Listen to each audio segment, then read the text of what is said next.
Hello guys, আসসালামু আলাইকুম। কি অবস্থা সবার? সবাই কেমন আছেন? এই তো আলহামদুলিল্লাহ আমরাও ভালো আছি। নতুন আরেকটি ইউনিক রেসিপি নিয়ে চলে আসছি, কবুতরের মাংস রেসিপি। তার জন্য এখানে আমি কড়াইতে পরিমাণ মতো তেল দিয়ে দিছি। দেন হচ্ছে পেঁয়াজ এবং রসুন একসাথে আমি মানে মিক্স করে দিয়ে দিছি।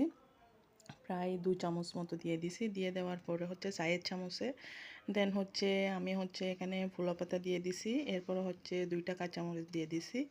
দিয়ে দেওয়ার পরে হচ্ছে পরিমাণ মতো লবণ দিয়ে দিছি। দিয়ে সবগুলো ভালো করে একটু হচ্ছে কষাই নেব। দেন এরপরে হচ্ছে আমি চায়ের চামচে আধা চামচ হলুদ দিয়ে দিছি।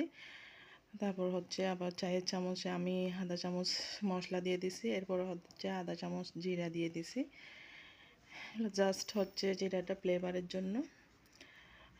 দেন হচ্ছে আমি সবগুলা হচ্ছে এখন ভালো করে কষায় নেব। সামান্য পরিমাণ পানি দিয়ে কষিয়ে নেব।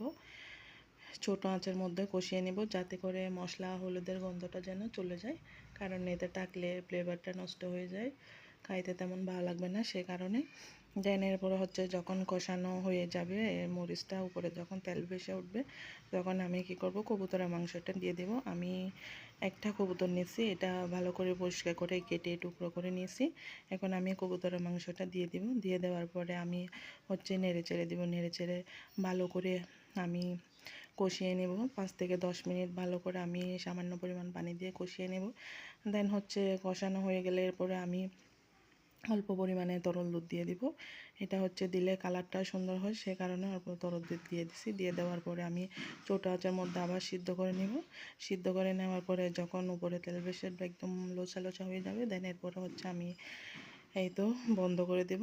আমার কবুতরের মাংস রেসিপি হয়ে গেছে। এটা হচ্ছে বিশেষ করে যারা ছোটো বাচ্চার মা, এই তখন এই রেসিপিটা বেশি তখন তাদেরকে খাওয়ানো হয়। তো যারা এখনও রেসিপিটা করতে চান না, তাদের জন্য আমি এটা ডেডিকেট করছি। তো এই পর্যন্ত সবাই ভালো থাকবেন, সুস্থ থাকবেন। আমার রেসিপি ভালো লাগলে আমার চ্যানেলটা সাবস্ক্রাইব করবেন, আমার পাশে থাকবেন। ইনশাআল্লাহ সামনে নতুন রেসিপি নিয়ে হাজির হয়ে যাব। এই পর্যন্ত আসসালামু আলাইকুম।